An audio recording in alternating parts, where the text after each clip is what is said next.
Hello बच्चों, मैं हूं विशाल सर। एलबीएस शिक्षण संस्थान में आपका स्वागत है। चलिए कक्षा 12 के रसायन विज्ञान के टॉपिकों को हम और आगे बढ़ते हैं। तो क्लास 12 का जो रसायन विज्ञान का आज का हमारा अगला टॉपिक है, इसका नाम है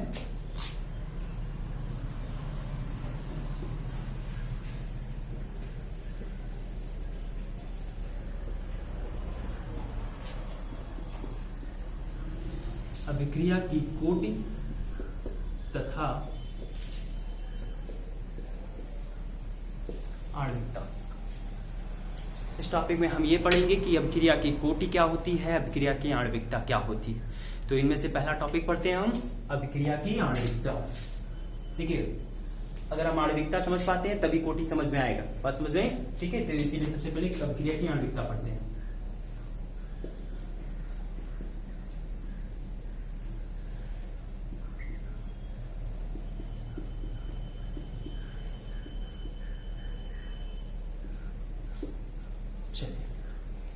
देखिए कि अभिक्रिया की आणविकता होती क्या है, इसकी जो परिभाषा होती है, पहले परिभाषा पर नजर डालते हैं, फिर इनकी कार्यविधि पर नजर डालते हैं। किसी रासायनिक अभिक्रिया में भाग लेने वाले अभिकारक अणुओं की कुल संख्या को अभिक्रिया की आणविकता कहते हैं।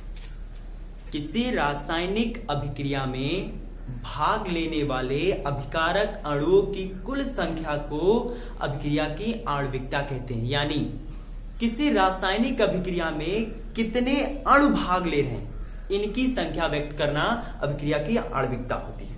बात समझ में? ठीक। लैंग्वेज एक बार फिर से देखिए, किसी रासायनिक अभिक्रिया में भाग लेने वाले अभिकारक अणुओं की कुल संख्या को अभिक्रिया की आणविकता कहते हैं। अर्थात किसी रासायनिक अभिक्रिया में हमारे जो अभिकारक हैं, इसके कितने अणु अभिक्रिया में भाग ले रहे हैं, उन्हीं अणुओं की संख्या को हम लोग अभिक्रिया की आणविकता कहते हैं। ठीक। अब बात करें जरा हम अभिक्रिया की आणविकता के रेफरेंस में और आगे। तो जो अभिक्रिया की आणविकता होती है, 3 प्रकार की होती है। इनमें से जो पहली होती है, जिसको हम लोग कहते हैं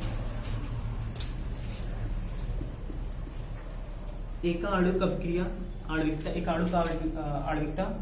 जिसके बाद दूसरी होती है द्विअणुक, एंड तीसरी होती है त्रिअणुक।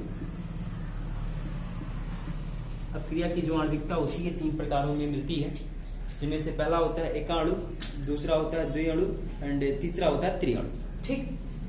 तो अभिक्रिया की आणविकता क्या है, इसकी जो परिभाषा समझ में एक बार अगेन समझते हैं। किसी रासायनिक अभिक्रिया में भाग लेने वाले अभिकारक अणुओं की कुल संख्या को उस रासायनिक अभिक्रिया की आणविकता कहते हैं। रासायनिक अभिक्रिया की आणविकता 3 रूपों में मिलती है, एकाणुक, द्विअणुक और त्रिअणुक। तो अब हम समझते हैं कि एकाणुक कैसे और क्या होते हैं।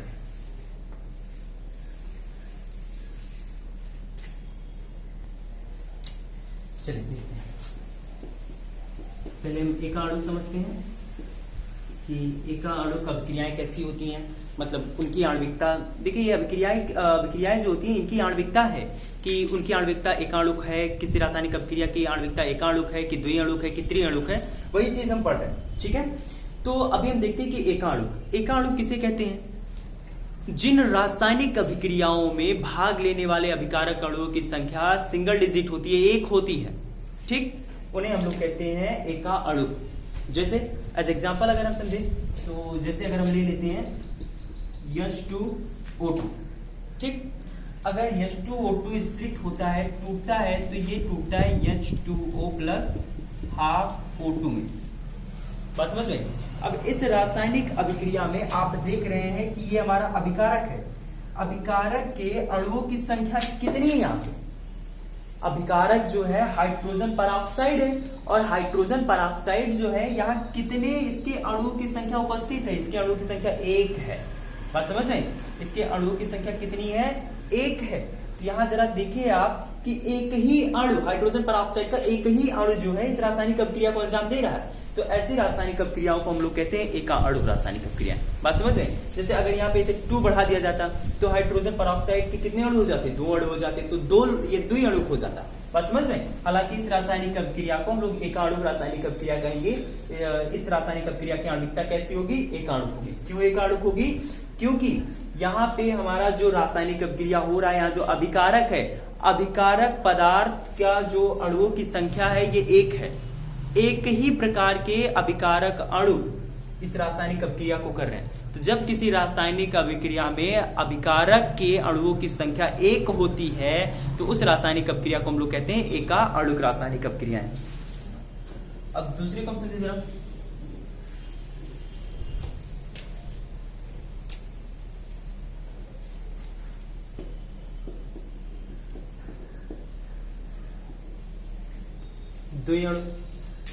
द्विअणुक रासायनिक अभिक्रियाएं क्या होती हैं? वे रासायनिक अभिक्रियाएं जिनमें हमारा जो अभिकारक पदार्थ हो, अभिकारक पदार्थों के अणुओं की संख्या 2। एज एग्जांपल जैसे H2 plus I2 gives out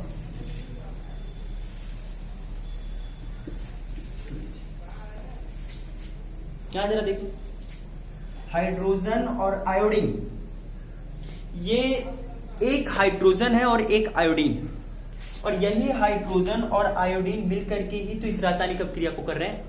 तो इस रासायनिक अभिक्रिया में 2 परमाणु है। जो हमारा अभिकारक है, इस अभिकारक के कितने परमाणु है? 2 परमाणु है। एक परमाणु हाइड्रोजन का, दूसरा परमाणु आयोडीन का। तो इस अभिक्रिया को हम लोग क्या कहेंगे? द्विअणुक अभिक्रिया कहेंगे।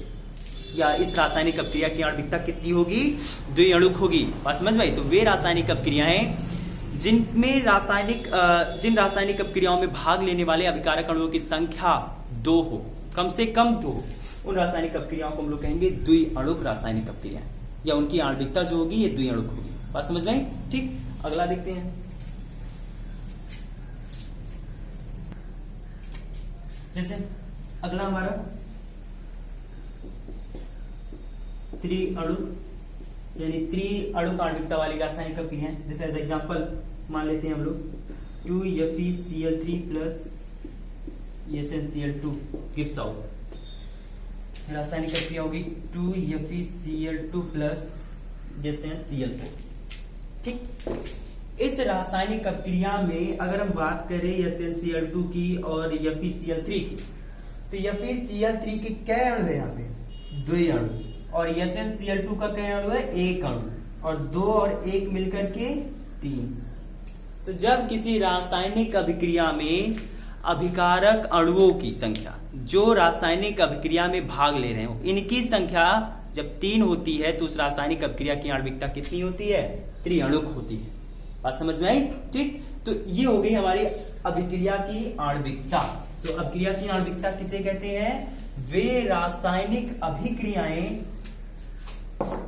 जिनमें भाग लेने वाले अभिकारक अणुओं की संख्या को अभिक्रिया की आणविकता कहते हैं। ये 3 प्रकार की होती हैं अभिक्रिया की आणविकता: एकाणुक, द्विअणुक और त्रिअणुक।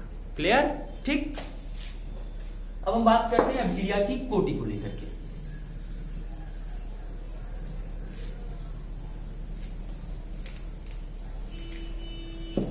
देखिए, अभिक्रिया की कोटि क्या होती है, परिभाषा पर गौर फरमाएंगे। किसी रासायनिक अभिक्रिया में भाग लेने वाले अभिकारक अणुओं की वह संख्या जिसकी सांद्रता में परिवर्तन का प्रभाव अभिक्रिया के वेग पर पड़ता है। किसी रासायनिक अभिक्रिया में भाग लेने वाले अभिकारक अणुओं की वह संख्या जिसमें परिवर्तन का प्रभाव रासायनिक अभिक्रिया के वेग पर पड़ता है, उसे हम लोग उस रासायनिक अभिक्रिया की कोटि कहते हैं। यानी किसी रासायनिक अभिक्रिया में कितने अणु भाग ले रहे हैं, अगर हम इन अणुओं की सांद्रताओं में परिवर्तन कर दें, इनकी मात्राओं में परिवर्तन कर दें, तो इनकी मात्राओं में परिवर्तन करने से हमारी रासायनिक अभिक्रिया का वेग बदल जाए। इसी चीज को हम लोग कहते हैं अभिक्रिया की कोटि। बात समझ में? ठीक, तो अभिक्रिया की कोटि जो होती है, ये मूल रूप से हमें जो पढ़नी है, ये 2 प्रकार की होती है, जिनमें से पहली होगी हमारी शून्य कोटि की अभिक्रिया, और जो दूसरी होती है उसको हम लोग कहते हैं प्रथम कोटि की अभिक्रिया।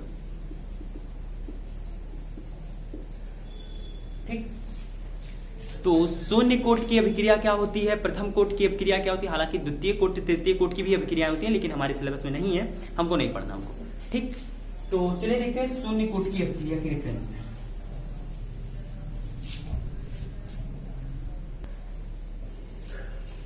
तो अभिक्रिया की कोटि में हम लोग पहला देखते हैं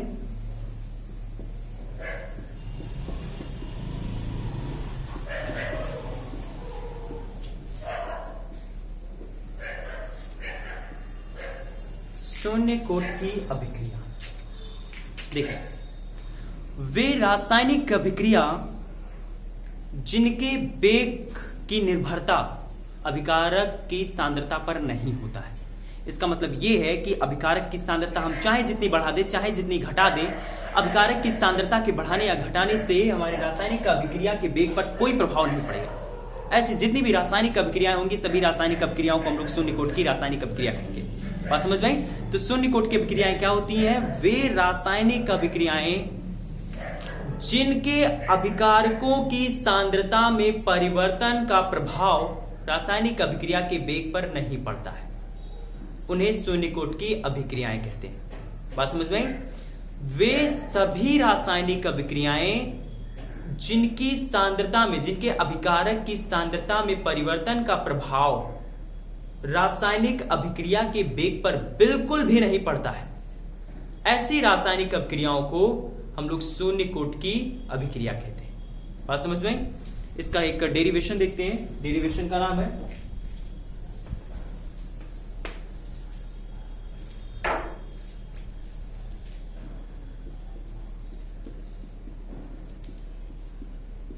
शून्य कोट की अभिक्रिया का वेग स्थिरांक। तो शून्य कोट की अभिक्रिया का वेग स्थिरांक क्या होता है, चलिए देखते हैं। तो वेग स्थिरांक क्या है, पीछे हमने आपको बताया है, ठीक है। तो suppose that A gives out product,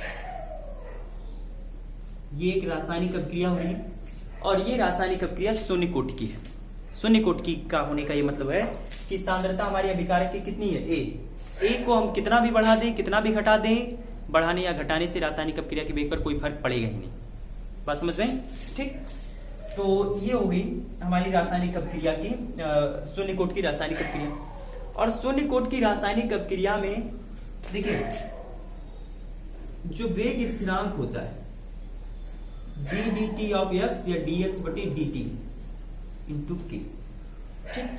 आप ये चीज हमेशा ध्यान में रखेंगे कि शून्य कोट की अभिक्रिया का वेग स्थिरांक अर्थात dx बटे dt अभिक्रिया के अभिकारक की सांद्रता के 0 घात के समानुपाती होती है। बात समझ में नहीं है? एक बार फिर से देखिए, शून्य कोट की रासायनिक अभिक्रिया का वेग स्थिरांक dx बटे dt शून्य कोट की अभिक्रिया के अभिकारक की सांद्रता के 0 घात के समानुपाती होती है, यानी अनुक्रमानुपाती होती है। अब dx by dt is equal to, ये सिंबल हटाएंगे तो k एक स्थिरांक आ जाएगा और इसी k को हम लोग अभिक्रिया का वेग स्थिरांक कहते हैं, a के पावर 0। और आप जानते हो कि किसी भी एलिमेंट पर अगर पावर 0 होता है उसका, तो उसकी वैल्यू 1 होती है। तो यहाँ पे जो आपकी रासायनिक अभिक्रिया हो रही है जिसकी सांद्रता कैपिटल A आपने रखी है, इसकी जो घात है ये 0 के बराबर है। इस परिस्थिति में a के पावर 0 की भी वैल्यू 1।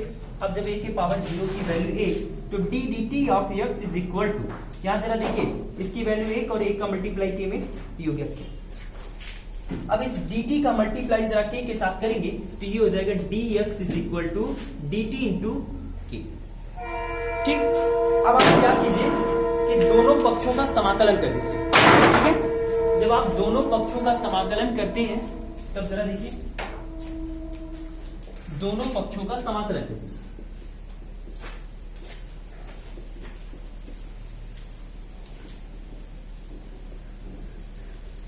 दोनों पक्षों का समाकलन करें। चलिए जरा हम समाकलन करते हैं, और जब हम समाकलन करेंगे तो उसके लिए समाकलन का ये सिंबल होता है। अच्छा, यहाँ dx लिखा है तो इसे आप 1 इंटू dx कर दीजिए। भाई 1 का मल्टीप्लाई dx में करेंगे, dx ही आना है, तो कोई प्रभाव या बदलाव तो आएगा नहीं। इज इक्वल टू, अच्छा के जो है यहाँ पे कांस्टेंट है, और कांस्टेंट जो होते हैं वो इंटीग्रेशन के वक्त बाहर हो जाते हैं। तो आपका यहाँ पे जो के है, इसके को आप क्या कीजिए, बाहर कीजिए, तो ये हो जाएगा के इंटू, और अगेन dt को आप 1 इंटू dt कर दीजिए, ठीक। अब आप जब यहाँ पे इंटीग्रेशन करेंगे तो देखिए 1 का x के रिस्पेक्ट में जो इंटीग्रेशन होता है वो x होता है, इज इक्वल टू, यहाँ पे जो k है, के ऐसे बाहर होल्ड रहेगा और 1 का टी के रिस्पेक्ट में जो समाकलन होगा आपका वो टी होता है, तो के इंटू टी होगा। और इंटीग्रेशन करने के बाद एक कांस्टेंटम वैल्यू सी खुद की तरफ से जोड़ दिया जाता है, और ये इसलिए जोड़ा जाता है ताकि किसी भी, देखिए जो समाकलन होता है ये अवकलन की विपरीत प्रक्रिया होती है, और अवकलन के केस में जो अचर राशियां होती हैं इनका अवकलन शून्य होता है। उसी शून्य को जब हम समाकलित करते हैं तो वो शून्य का अचर मान हमको नहीं मिलता है, इसके लिए उसकी पूर्ति करने के लिए हम क्या करते हैं, कांस्टेंट मान को सी को जोड़ देते हैं। ठीक, अब सी जुड़ गया, सी तो एक कांस्टेंट है, ये समाकलन का कांस्टेंट है, जबकि के हमारी रासायनिक अभिक्रिया का कांस्टेंट है, वेग स्थिरांक है। तो अब सबसे पहले हम सी की वैल्यू निकालते हैं। चलिए सी की वैल्यू निकालते हैं, और सी की वैल्यू निकालने के लिए आ जाते हैं हम अपनी इस रासायनिक अभिक्रिया में। जब t बराबर 0, यक्स क्या होता है, यक्स आपको हमने पीछे बताया था, t समय अंतराल में रासायनिक अभिक्रिया जो उत्पाद में परिवर्तित होती है उसी की मात्रा होती है यक्स। ठीक, तो जब अभिक्रिया शुरू नहीं हुई है तब क्या आपका जो अभिकारक है ये प्रोडक्ट का रूप ले लेगा? बिल्कुल नहीं। तो t बराबर 0 का मतलब हो गया जब रासायनिक अभिक्रिया शुरू नहीं हुई है। ठीक, या आप इसे ऐसा भी कह सकते हैं कि एकदम जैसे जिस मोमेंट पे रासायनिक अभिक्रिया शुरू हो रही है उसी समय को जोड़ा लिया गया है। तो प्रारंभ की रासायनिक अभिक्रिया के प्रारंभ के दौरान t बराबर 0 के समय हमारा जो अभिकारक है ये उत्पाद का रूप तो लेगा नहीं, तब यक्स बराबर भी 0, और जब t बराबर 0, यक्स बराबर 0, ये मान जरा उठा करके आप यहाँ रख दीजिए। ये मान जब उठा करके आप यहाँ रखेंगे तो यहाँ मिलेगा यक्स के स्थान पे 0 बराबर के इंटू टी के स्थान पे भी 0 इज इक्वल टू सी, तो सी इज इक्वल टू 0। ठीक, अब ये वैल्यू उठा करके आप यहाँ पुट कर दीजिए। आप ये वैल्यू उठा करके जब यहाँ पुट करेंगे, इसे समीकरण 1 कर दीजिए।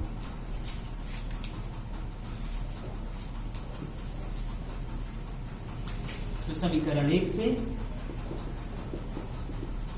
ये हो जाएगा, जरा देखिए समीकरण 1, एक्स इज इक्वल टू के इंटू टी और सी के स्थान पे 0, और इस परिस्थिति में यहाँ पे आपका के का मान निकालिए तो k is equal to x by इस शून्य कोट की अभिक्रिया का वेग स्थिरांक। ठीक, तो इस टॉपिक को आप ध्यान पूर्वक समझिएगा। अगर नहीं समझ में आएगा तो एक बार हम फिर से आपको बताने समझाने का प्रयास करेंगे, लेकिन चीजें अगर समझ में नहीं आए तो आप कमेंट के थ्रू हमें जरूर बताया कीजिए। ठीक है, आज के लिए बस इतना ही, शेष पढ़ते हैं कल।